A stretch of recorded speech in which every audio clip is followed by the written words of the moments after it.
ہم بھی ذمہ دار ہیں. اس ارتداد ہماری سماج کی مسلم بہنیں جو اپنے ایمان کا سودا کرتی ہیں، ہم بھی ذمہ دار ہیں. we are great responsible. our young generation ہمارے نئے جوان، ہمارے نوجوان شادیوں میں ڈیمانڈ کرتے. ہمارے نوجوان کبھی بھی سماج سدھار کے لیے آگے نہیں آتے. ہمارے نوجوان ذرہ برابر ان کو اپنے سماج کے لیے، اپنے معاشرے کی اصلاح کے لیے چنتا نہیں ہے. ہماری بچیاں اغیار کے اسکول کالج میں پڑھتی. ہماری بچیاں، ہمارے بچیوں کے لیے مناسب ادارہ نہیں ہے جہاں پردے میں رہ کر ہم اپنے بچیوں کو پڑھا پائیں. ذمہ دار کون؟ ہم اور آپ ذمہ دار ہیں. ہمارے بیچ میں کوئی معاملہ، کوئی حادثہ ہوتا ہے کسی بچی کے ساتھ، اس کے ساتھ کھڑے ہونے کے لیے ہماری تنظیم مستحکم اور مضبوط نہیں ہے. ہمارے مدرسے جلا دیے جاتے. ہمارے اس مدرسے کی پروٹیکشن کے لیے، اس کی حفاظت کے لیے ہمارے پاس مضبوط قسم کا لائر نہیں ہے جو سپریم کورٹ، ہائی کورٹ میں ہماری ترجمانی کر سکے. ذمہ دار کون ہے؟ ہم ذمہ دار. کیا اسلام نے ڈاکٹر بنانے سے منع کیا؟ کیا لائر بنانے سے قرآن نے منع کیا؟ کیا جج بنانے سے قرآن نے منع کیا؟ کیا آپ کو ویگیانک بننے سے قرآن نے منع کیا؟ آپ نہیں جانتے ہو جناب، بلکہ اس دھرتی کے اوپر اس قرآن کا احسان. قرآن پڑھ کر لوگ جج بنے ہیں، قرآن پڑھ کر لوگ ڈاکٹر بنے ہیں. دنیا کے سب سے بڑے ڈاکٹر کا نام آپ کو یاد ہونا چاہیے، جسے ڈاکٹروں کا امام بنایا گیا، جس کو ڈاکٹروں کا امام کہا گیا. 1923 کی رپورٹ پڑھیے. جب 1923 میں کانفرنس ہوتی ہے، طبی کانفرنس، طبی کانگریس کانفرنس، یہ کسی سیاسی پارٹی کا نام نہیں. لندن کے اندر، اس لندن میں ڈاکٹروں کا امام، وہ کوئی اور کسی اسکول کا، کسی کالج کا ریٹائرڈ پروفیسر نہیں تھا، بلکہ مدرسے کا ایک شیخ الحدیث. اور انہوں نے ڈاکٹریٹ کے اوپر، طب کے اوپر، حکمت کے اوپر انہوں نے جو کتاب لکھی اور انہوں نے جو کام کیا ہے، ابو بکر محمد بن زکریا الرازی، وہ قرآن کریم سینے میں موجود تھا. کیا آج کی تاریخ میں جو M B B S, M D doctor بنتے، کیمبرج اور لندن یونیورسٹی میں پڑھتے، وہاں پر ایک کتاب پڑھائی جاتی ہے، اس کتاب کا نام ہے القانون. اس القانون کتاب کو لکھنے والا کون ہے؟ سوشل میڈیا میں سنا ہوگا، آپ نے دیکھا ہوگا. اس کتاب کو لکھنے والا 10 لاکھ الفاظ.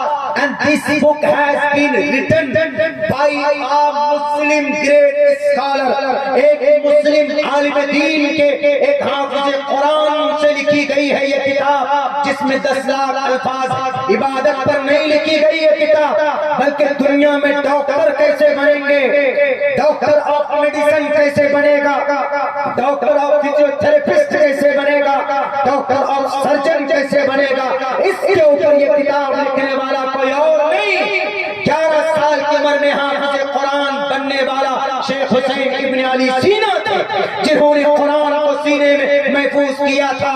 آج ہم مجرم ہیں کہ نہیں ہمارا بچہ قرآن پڑھے گا تو صرف عالم دین بن سکتا ہے، ہمارا بچہ ڈاکٹر نہیں بن سکتا. ہم نے ان فیلڈ کو مسدود کیا، ہم نے ان فیلڈ کو بند کر دیا.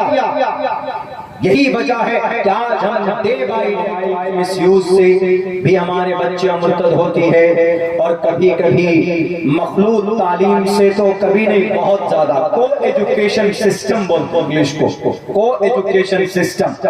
ایک طرف لڑکیاں بیٹھی اسی کلاس میں، دوسری طرف لڑکے بیٹھے ہیں. وہاں پر مخلوط، ابھی بھارت کے اندر بہت سارے lot of university are found, you can find them, آپ ان کو تلاش کر سکتے ہیں. وہاں پر بچے اور بچیاں پڑھتی ہے، دوستی بڑھ جاتی ہے، چیٹنگ ہوتی ہے، ڈیٹنگ ہوتی ہے، اس کے بعد پھر کٹنگ بھی ہو جاتی ہے ان لوگوں کے آپس میں، جب ان لوگوں کا مسئلہ نہیں بیٹھتا ہے آمنے سامنے. یہ مخلوط کو ایجوکیشن سسٹم. میں اپنے اسکول میں، میرے اسکول میں بوائز اینڈ گرلز جن کے یونیورسٹی ہیں، کالجز ہیں، وہ لبرل ہیں. وہ تو کہتے ہیں کہ بھئی انہیں پرمیشن ہے، اچھی بات ہے، پریم ہونا چاہیے، لڑکا لڑکی وہ تو اس کو جائز قرار دیتے ہیں، ہم ناجائز قرار دیتے ہیں تو ہمیں فیل بھی ہموار کرنا ہوگا، ہمیں راستہ بھی چننا ہوگا، بنانا ہوگا۔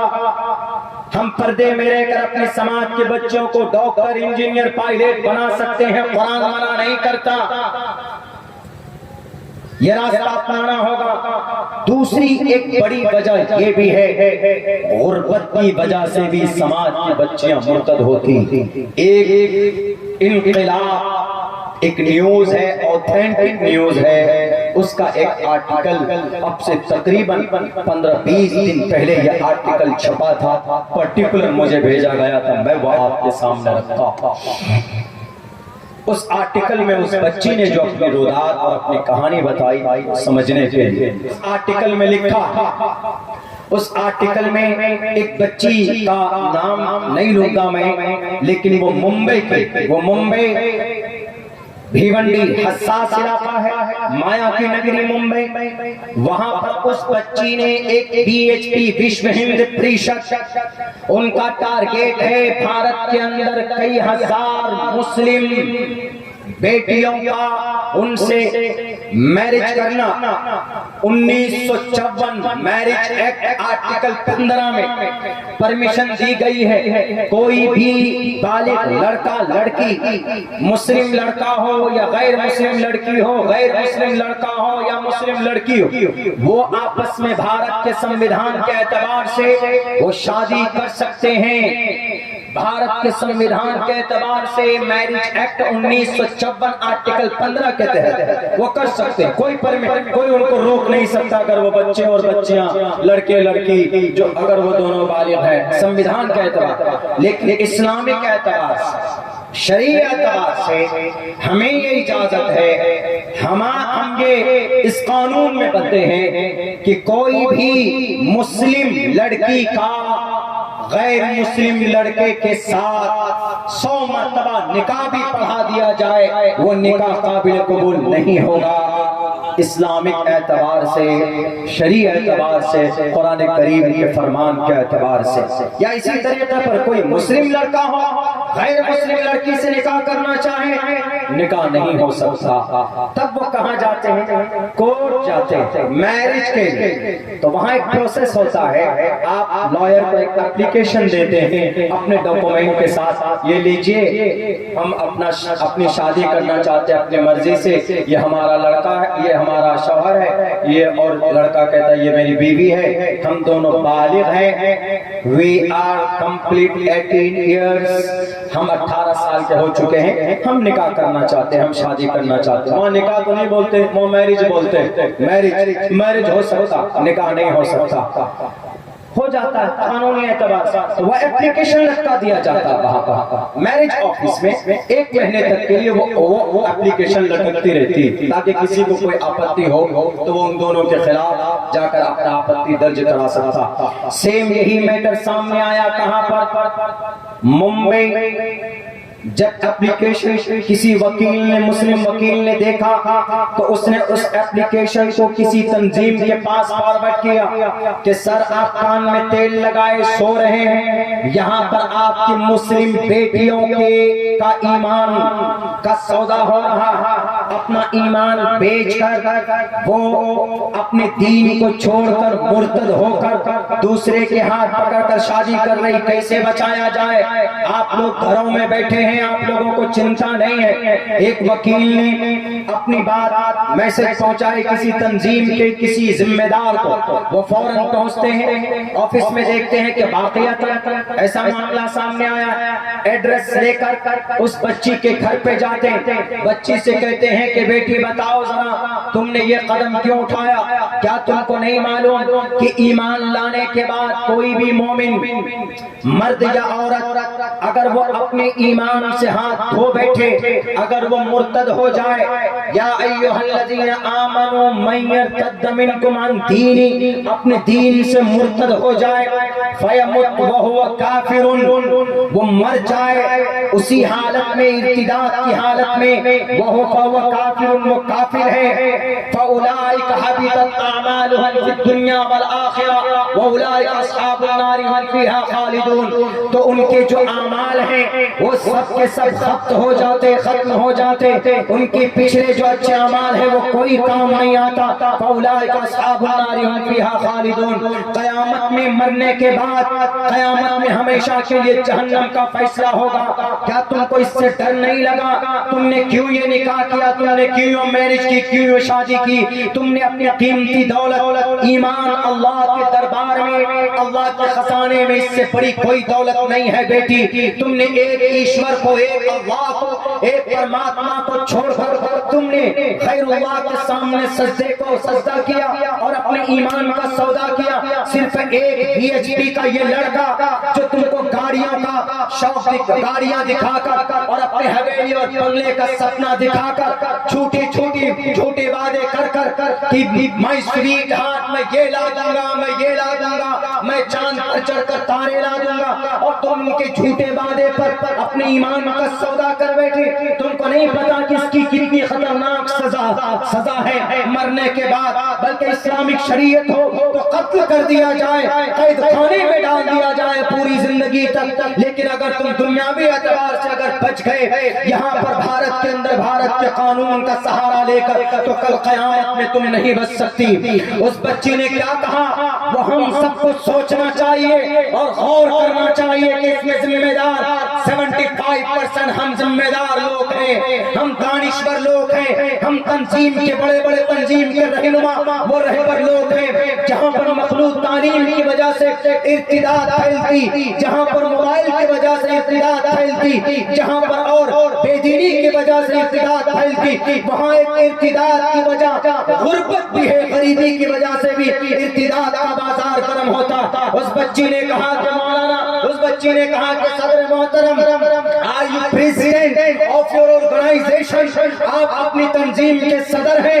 I am 70 years old، میں 27 سال کی ہوں۔ I am graduated، میں پڑھی لکھی بچی ہوں، میں جانتی ہوں اسلام کے بارے میں بھی جانتی ہوں کہ اسلام میں اگر کوئی ایمان سے ہاتھ دھو بیٹھے مرتد ہو جائے تو اس کی کیا سزا۔ لیکن آپ جانتے ہیں آج آپ آئے میری زندگی میں پہلی بار، 7 سال سے میں اپنے نکاح کے لیے ترس رہی ہوں، 7 سال سے میرے گھر پہ رشتے آتے ہیں، ڈیمانڈ ہوتا ہے 5 لاکھ 10 لاکھ روپے لگیں گے، میرے پاس اتنے پیسے نہیں کیونکہ میرے والد محترم کا انتقال 20 سال پہلے ہو چکا۔ میری ماں نے برتن مانج کر میری پرورش کی، ان کی پرورش میری ماں کرتی رہی ہے، لیکن کوئی سماج کا آپ کا ادیوگ پتی نہیں آیا پوچھنے کے لیے۔ ان کے گھروں میں عید کے موقع پر جناب 10 ہزار کے کپڑے پہنتے تھے ان کی بیٹیاں، ہم تڑپ کر رہ جاتے تھے مولانا صاحب اور صدر صاحب، ہم تو صرف 200-300 روپے کے جوڑے پر اکتفا کرتے تھے۔ اور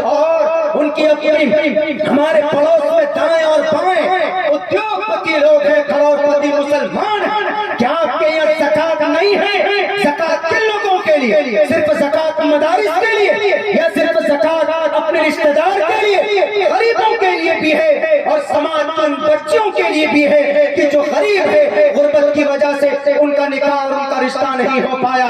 مولانا 7 سال سے I am waiting for my life، میں زندگی بسانے کے لیے انتظار کر رہی ہوں۔ آپ کے سماج کا نوجوان ڈیمانڈ کرتا ہے، آپ کے سماج کا نوجوان گاڑی کا ڈیمانڈ کرتا، آپ کے سماج کا نوجوان، مسلم معاشرے کا نوجوان جو بولتا ہے کہ میں مسلمان، میں عبد الرحمان، ایسی جوانی پر لعنت ہے میرے نوجوانوں کہ تمہاری ڈیمانڈ کی وجہ سے ایک بچے مرتد ہو جائے، ایک بچے اپنے ایمان کا سودا کر لے۔ ایسی جوانی اللہ تبارک و تعالیٰ کو نہیں چاہیے۔ کل قیامت میں رب پوچھے گا وَأَنْ شَبَابِهِ فِيمَا أَبْلَىٰ، جوانی کہاں پرانی کر کے آئے؟ تمہارے سامنے میں تمہاری بیٹیاں مرتد ہوتی رہی، تمہاری بہنیں مرتد ہوتی رہی، اور تم جہیز کا ڈیمانڈ کرتے رہے، تم تلک کا ڈیمانڈ کرتے رہے۔ کہاں گئے تھے تم اس وقت؟ کیا تم کسی غریب بچے کا ہاتھ پکڑ لیتے؟ کیا تمہاری زندگی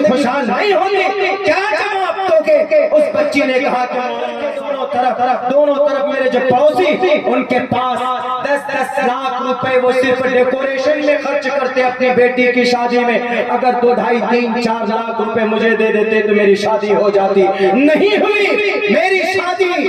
ان ٹھیکیداروں کی وجہ سے، ان لوٹیروں کی وجہ سے، اور ان صرف دکھاوا، یہ جو ادھوگپتی لوگ ہیں اپنے عیاشی کی زندگی گزار رہے ہیں، غریب کی طرف نظر نہیں کرتے. کہاں گیا زکات کا پیسہ؟ کہاں گیا صدقۃ الفطر جو عید الفطر میں نماز ادا کرنے سے پہلے واجب ہے ادا کرنا؟ کہاں گیا وہ پیسہ؟ ان پیسوں کو اگر جمع کیا جاتا تو آج میرا ایمان سلامت ہوتا. میں جانتی ہوں رب اگر پوچھے گا کل قیامت میں کہ تم نے DSP کے جوان کا ہاتھ کیوں پکڑا، میں رب کے سامنے کہوں گی کہ اے رب آپ پوچھے مجھ سے نہیں، آپ نے ہمیں غریب بنایا. 10 سال پیچھے، 10 سال تک یہ جو لڑکا DSP کا ہے، اس نے میرے گھر کی پرورش کی، اس نے میرے گھر کا خرچہ سنبھالا، اور میں نے اپنی ایمان کا سودا اس لیے کیا ہے. میری چھوٹی بہن ہے، میرا بھائی ہے، میری ماں ہے. اگر میں یہ رشتہ نہ کرتی، اپنے ایمان کا سودا نہ کرتی، تو میری بہن اپنی عزت سڑکوں پر بیچنے پر مجبور ہوتی، اور میری ماں تڑپ تڑپ کر مر جاتی، میرا بھائی خودکشی کر لیتا.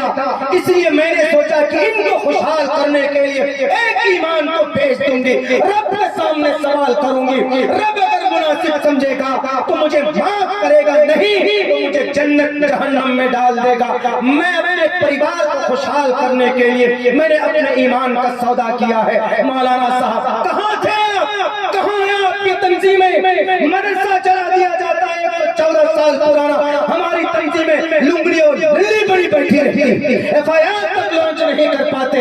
بھارت کے اندر جب قانون کے اندر، سمویدھان کے اندر جب آپشن موجود ہے کہ ہم قانونی کارروائی کر سکتے، کیوں نہیں کرتے؟ کون سی مصلحت ہے؟ کون سے کرپشن میں آپ گھسے ہوئے جس کی وجہ سے آپ ان فرقہ پرست طاقتوں کے ہاتھ میں قانونی لڑائی نہیں لڑ سکتے؟ ان مدرسوں کے اندر قرآن کریم کی تعلیم دی جاتی، پیغام دیجیے ان کو. غریب جماعت کی بچیاں کہاں پر ہیں؟ لسٹ تیار کیجیے. پروگرام کرنے کے لیے ہم محنتیں کرتے ہیں، سماج سدھار کے لیے محنتیں کرتے ہیں، لیکن غریب کی وجہ سے، غربت کی وجہ سے بچیاں اپنے ایمان بیچ رہی، اس کی لسٹنگ کیوں نہیں کر سکتے؟ یہ غربت کیسے دور ہو سکتی؟ 35 کروڑ بھارت کا مسلمان اگر 1 روپے ایک دن میں جمع کرے گا، 35 کروڑ ایک دن میں جمع ہوگا کہ نہیں ہوگا؟ 35 کروڑ چھوڑو، 10 کروڑ مسلمان ایک دن میں 1 کروڑ روپے جمع کرے گا، 30 دن میں 300 کروڑ جمع ہوا، اور پورے 12 مہینے کے اندر اگر یہ پیسے جمع ہوئے تو 3600 کروڑ روپے جمع ہوں گے. 1 روپے ایک دن میں کون جمع نہیں کر سکتا؟ ہماری تنظیموں کو آگے بڑھنا ہوگا. ہماری تنظیموں کو صرف وہ دادے آدم کے زمانے کے مان اور مریادہ کے مطابق کام نہیں کرنا ہوگا. آپ کو لائر کے فیلڈ میں آنا ہوگا، آپ کو جج کے فیلڈ میں آنا ہوگا، آپ کو ویگیانک کے فیلڈ میں آنا ہوگا، آپ عالم دین کے فیلڈ میں آنا ہوگا، آپ کو بے باک لوگوں کے فیلڈ میں آنا ہوگا. مصلحت کی چادر اب بھی اوڑھے رہیے، منع نہیں ہے، لیکن خدا اپنے سماج کے سدھار کے لیے نوجوانوں کا صحیح استعمال کیجیے، اور جب ہماری تنظیم کے پیسوں کا صحیح استعمال کیجیے، عہدے کے لیے مت مریے. اس بچی نے یہ کہا کہ جناب صدر صاحب جائیے، پچھلے 20 سال سے آپ کہاں تھے؟ آج بھی وہ لڑکا کسی پریشانی میں ہم لوگ ہوتے ہیں تو وہ لڑکا ہمارا تعاون اور مدد کرتا ہے. اسی لیے ہمیں آپ کے دھرم سے کوئی گلا شکوہ نہیں ہے، ہمیں گلا شکوہ ہے تو اپنے سماج کے لوگوں سے گلا اور شکوہ ہے. صرف بات بولتے، زمینی سطح پر گونگے اور بہرے بنے رہتے. مدرسہ عزیزیہ 114 سال پرانا مدرسہ جلا دیا گیا، کوئی کارروائی ہوئی؟ کوئی کارروائی نہیں ہوئی. کیوں؟ قانونی کارروائی تو ہم کر سکتے، قانونی کارروائی کے لیے آگے بڑھ سکتے، نو پرابلم. ابھی میں نے جو پرکریا آپ کو بتایا، کیا ایک دن میں 1 روپے جمع نہیں ہو سکتا؟ ایک دن میں 1 روپے اگر گوگل پہ، فون پہ ہو جائے تو 10 کروڑ روپے چٹکیوں میں جمع ہو سکتے. ایک سال میں 3600 کروڑ روپے. اب پتا 3600 کروڑ روپے ایک سال میں جمع ہوئے تو ہم کیا کر سکتے ہیں؟ پتا ہے؟ اپنی یونیورسٹی بنا سکتے ہیں، اپنی کالج بنا سکتے ہیں، اپنے ہاسپٹل بنا سکتے ہیں، اپنے بچوں کو UPSC میں بہترین ان کی تیاری کرا سکتے ہیں. اپنے مدرسے میں جو ہمارے علماء خون پسینہ ایک کر کے چندہ کر کے جو محنت کرتے ہیں وہ بھی ختم ہو جائے. کیوں؟ 90% مدرسہ ایسا ہے جس کا سالانہ بجٹ 25 سے 30 لاکھ روپے. اگر اس طرح کا نظام بن جائے ہمارے علماء کرام در در بھٹکیں گے نہیں رسید لے کر، بلکہ ٹوٹل اس آرگنائزیشن کے ذریعے سے ہینڈل ہوگا. اچھے عالم دین بھی بنیں گے، اچھے قاری قرآن بھی بنیں گے. ہم ہر اعتبار سے ہمیں اسٹرانگ اور مضبوط ہونا چاہیے. اور جتنی بھی غریب بچیاں ہیں پورے بھارت کے اندر لسٹنگ کر کے باضابطہ طور پر اجتماعی شادی کی جائیں بچیوں. غربت کی وجہ سے بھی ہوتی ہے، غربت کی وجہ سے بھی بچیاں مرتد ہوتی ہے. میں سیمانچل کا رہنے والا، بھارت سیمانچل سب سے زیادہ پسماندہ علاقہ بھارت کا کوئی حصہ ہے تو سیمانچل. 17 بچوں کو میں نے میرے نگاہوں کے سامنے دیکھا ہے کشمیر جاتے ہوئے اپنے ایمان کا سودا کر کے. کون ذمہ دار؟ ہم ذمہ دار. صرف صدر اور سیکریٹری کی کرسی کے لیے لڑو گے تو دفن ہو جاؤ گے. یاد رکھو، میری زبان کڑوی لگ رہی ہوگی، جماعتوں میں بٹو گے تو دفن ہو جاؤ گے. بھارت کی جو فرقے سالہ فرقہ پرست تنظیمیں ہیں ایک پلیٹ فارم پر ہیں، سبق حاصل کرو ان سے. 5 روپے پر ڈے جمع کرتے ہیں وہ لوگ، اور آج ہم لوگ 5 روپے نہیں جمع کر پاتے. ہماری تنظیمیں الگ الگ، ہمارے دانشور الگ الگ، ہمارے سماج کے مکھیا ممبر الگ الگ، ہمارے سماج کے جوان الگ الگ، ہمارے ہر فرقے کے اندر جمع. انتشار ہی انتشار. سب مجرم ہیں، ہم بھی مجرم ہیں. ہر گروہ کے اندر انتشار ہے کہ نہیں ہے بتائیے. اگر سچ جوڑ کر بیٹھیں گے، جس مذہب میں اجتماعیت ہے، جس مذہب میں اجتماعیت پر اللہ کی نصرت ہے، اس مذہب کا، اس دھرم کا آج حال یہ ہے کہ الگ الگ تنظیمیں، الگ الگ جماعتیں، الگ الگ کمیٹیاں، الگ الگ پارٹیاں بنائے ہوئے ہیں. جہاں جانا ہو بیٹی کو جائے، کوئی فکر نہیں، کوئی لاہ عمل نہیں ہمارے نوجوانوں کا. قوم پیاسی ہے، ان کا صحیح استعمال ہونا چاہیے. میری بات کہاں جا رہی ہے سمجھنے والے سمجھ رہے ہیں. میری بات تھوڑی سخت ہوتی ہے، کڑوی ہوتی ہے، لیکن آپ اگر رات میں شانتی کے ساتھ سوچیں گے تو میری بات یقیناً سچ ہوتی ہے. اس کے اوپر ریسرچ میں کرتا ہوں، اس لیے میں آپ کو بتا رہا ہوں. آئیے جو اعتراضات تھے ہم وہ بتائیں گے تھوڑی دیر میں، اس کے بعد اپنی بات ختم کریں گے. تو اس قرآن کریم کے مثال کے طور پر میں اس لیے بول رہا ہوں کہ ہمارے بیچ میں ہمارے ینگ جنریشن کا صحیح استعمال ہونا چاہیے. ہائر ایجوکیشن میں ہم پیچھے، ہر میدان ہم پیچھے. مولانا ارشد مدنی صاحب دامت برکاتہ میرے استاد محترم، انہوں نے ایک بیان دیا تھا دلی کے رام لیلا گراؤنڈ میں، بڑا بابیلا ہوا تھا. میرا توجہ ادھر نہیں تھا، کہیں اور میرا پروگرام تھا. حقیقت بیان کیا، حضرت نے کچھ لوگوں کو سمجھ میں نہیں آیا تو انہوں نے بابیلا مچایا کہ